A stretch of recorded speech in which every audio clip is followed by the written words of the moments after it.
Hi friends, ఈరోజు bank పీఓకి salary కాకుండా అదర్ బెనిఫిట్స్ అండ్ అలవెన్సెస్ ఏమేమి ఉన్నాయో మీకు చెప్తాను.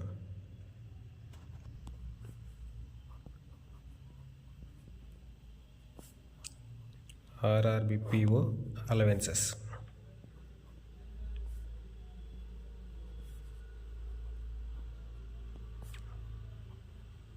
Other than salary. ఇంతకు ముందు వీడియోలో మనం చెప్పుకున్నట్టు శాలరీ 80,000 ఉంటుంది కొత్తగా జాయిన్ అయిన పీఓకి గ్రామీణ బ్యాంకులో. ఇప్పుడు మనం అలవెన్స్ ఎలా ఉంటుందో చూద్దాం. ఎవ్రీ ఇయర్ సంవత్సరానికి ఒకసారి మెడికల్ బిల్ ఉంటుంది.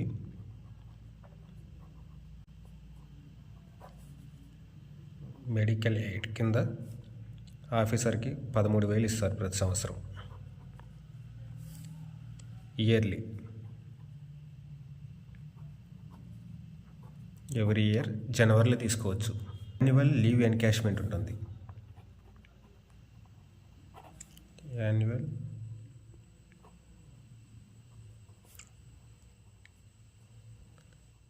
లీవ్ ఎన్కాష్మెంట్ ప్రతి సంవత్సరానికి 5 CLsని మనం ఎన్కాష్మెంట్ చేసుకోవచ్చు. 1 day gross salary. For example ఇప్పుడు మీకు 80,000 శాలరీ అయితే 80,000 బై 30 2,600. 20,000 శాలరీ అయితే పర్ డే మీకు వచ్చే శాలరీ 2,600. 5 CLs అంటే 2,600 ఇంటూ 5 13,000 వస్తుంది. ఇది ఓన్లీ కొత్తగా జాయిన్ అయిన వాళ్ళకి మాత్రమే. ఆల్రెడీ మీరు జాయిన్ అయ్యి 1 or 2 years అవుతుంటే మీ శాలరీని బట్టి ఇది పెరుగుతూనే ఉంటుంది. నెక్స్ట్ న్యూస్ పేపర్ అలవెన్స్ ఉంటుంది.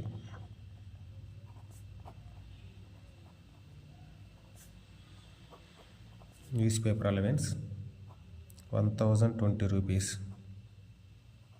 పర్ మంత్, అంటే అప్రాక్సిమేట్గా సంవత్సరానికి 12,000.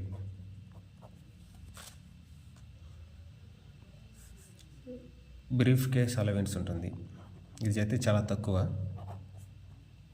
బ్రీఫ్ కేస్ అలవెన్స్ 1,300 ఇస్తారు ఫర్ ఎవ్రీ 3 years. దీని గురించి మనం మాట్లాడుకునే అవసరం లేదు, చెప్తున్నాను. 1,300 ఓన్లీ.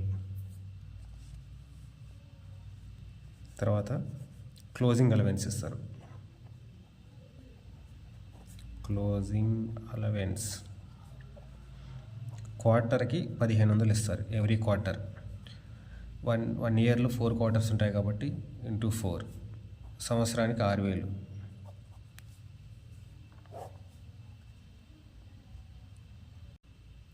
తర్వాత లీవ్ ట్రావెల్ కన్సెషన్ ఉంటుంది. LFC అంటారు దీన్ని, leave travel concession. Every 4 years.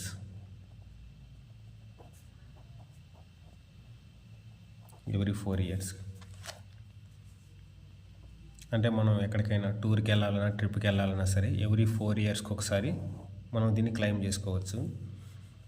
ఇది ఎలా ఇస్తారంటే గ్రాస్ శాలరీ ప్లస్ మన మీద ఎంతమంది అయితే డిపెండెంట్ అయి ఉన్నారో, మన parents, father, mother, sister or brother 4 members ఉన్నారనుకోండి, 4 into 8,000. మన గ్రాస్ శాలరీ 80,000 అనుకోండి, ప్లస్ 4 into 32,000 1,12,000 ఇస్తారు. 4 yearsకి ఒకసారి 1,12,000 వస్తుంది. Next last one transfer allowance ఉంటుంది. ట్రాన్స్ఫర్ అలవెన్స్ మనం ఒక ప్లేస్ నుంచి ఇంకో ప్లేస్కి, అంటే ఎవ్రీ బ్రాంచ్లో 3 years వర్క్ చేయాలి ఆఫీసర్ అన్న అతను. ప్రతి బ్రాంచ్లో 3 years కంటే ఎక్కువ వర్క్ చేయడానికి లేదు, 3 years ఉంటుంది. 3 years తర్వాత మీకు ట్రాన్స్ఫర్ వస్తుంది. మీరు ఏ బ్రాంచ్కి అయితే వేరే బ్రాంచ్కి ట్రాన్స్ఫర్ అయినప్పుడు ట్రాన్స్ఫర్ అలవెన్స్ ఇస్తారు. అది ట్రాన్స్ఫర్ అలవెన్స్ ఇప్పుడు 40,000 ఇస్తున్నారు. మీరు ఒక బ్రాంచ్ నుంచి వేరే బ్రాంచ్కి 3 years తర్వాత ట్రాన్స్ఫర్ అయితే మీకు వచ్చేది 40,000 ప్లస్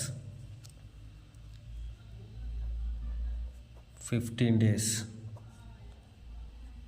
హాల్టింగ్ అలవెన్స్ ఇస్తారు. Halting allowance plus 7 days join time allowance ఇస్తారు. Plus transport allowance. మీ ఇల్లు షిఫ్ట్ అవుతారు కాబట్టి మీరు లగేజ్ ట్రాన్స్ఫర్ అవుతుంది కాబట్టి ఆ ట్రాన్స్ఫర్ అవుతున్నందుకు గాను ట్రాన్స్పోర్ట్కి అయ్యే బిల్లు కూడా బ్యాంక్ వాళ్ళే ఇస్తారు. ట్రాన్స్పోర్ట్ అలవెన్స్ ఇస్తారు. అంటే ఇది 40,000 వస్తుంది plus 15 days halting allowance. Halting allowance ఇప్పుడు ప్రజెంట్ ఆఫీసర్కి 1800 ఉన్నాయి. Halting allowance 1800. Transfer allowance 40,000, 15 days halting allowance. Halting allowance HA halting allowance 1800.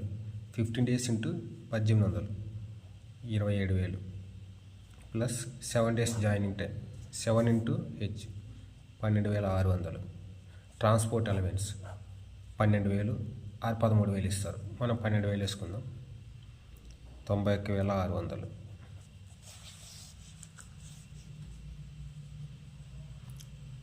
మనం బ్యాంకులో జాబ్ చేస్తే శాలరీ కాకుండా మనకు వచ్చే allowance medical aid 13,000, annual leave encashment 13,000, newspaper allowance every year 12,000, briefcase allowance every 3 ఇయర్స్కి 1,300, క్లోజింగ్ అలవెన్స్ ఎవ్రీ ఇయర్కి 6,000, LTC for every 4 years 1,12,000, transfer allowance 91,600. Okay, bye.